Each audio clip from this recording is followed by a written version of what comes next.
Time management લગભગ દુનિયાનો તમામ વ્યક્તિ ટાઈમ મેનેજમેન્ટ કરે જ છે.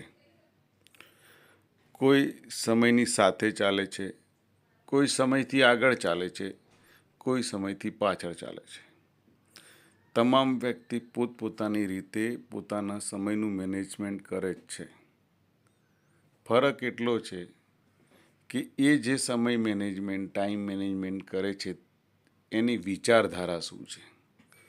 એની વિચારધારામાં સમયથી આગળ રહેવાની છે, સમય સાથે રહેવાની છે કે સમયની પાછળ દોડવાની છે. આ ત્રણ વિચારધારા દરેક સમયે અવેલેબલ રહે છે. હવે આપણે વિચારવાનું છે કે આ ત્રણમાંથી કઈ સમય મેનેજમેન્ટ, કયા ટાઈમ મેનેજમેન્ટ પર આપણે ધ્યાન કેન્દ્રિત કરવાનું છે. સમયથી એક નાની વાત ધ્યાન પર આવી કે એક ગુરુ 2 કલાક પોતાનો સમય આગળ રાખીને ચાલતા. એટલે કે એ એમ સમજતા કે મારે 5:30 વાગ્યા છે તો 7:30 વાગે મારી શું કન્ડિશન હશે એ બાબતની તૈયારી રૂપે એ 5:30ની તૈયારી કરતા.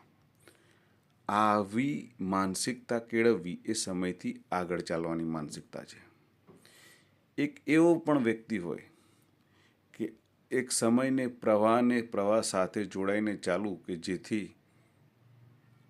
જેટલા સમયની સાથે પ્રવાહથી જોડાઈએ એટલો આનંદ વધારે આવે, ટેન્શન ઓછું એની સાથે જોડાઈ જાઓ. એવા વિચારધારાથી ચાલતો એ સમય સાથે ચાલે છે. અને કેટલાક એવા હોય છે કે અનુભવ કેળવી આગળ આ સમય કેવો રહેશે, લોકોને કેવું રહ્યું, કોઈ નુકસાન તો થયું નથી, એને તોલમોલ કરીને પછી જે નિર્ણય લે છે એ છે સમયની પાછળ ચાલવાવાળા વ્યક્તિ. ત્રણેય પોતપોતાની રીતે બરાબર છે, ત્રણેય પોતપોતાની ફાયદા પણ છે, ત્રણેયના નુકસાન પણ છે. તો આ બધાની વચ્ચે ભેદરેખા ઓળખી અને આપણે ટાઈમ મેનેજમેન્ટ કરવાનું છે વિચારધારા સાથે. અશ્વિન સાના, જય શ્રી કૃષ્ણ.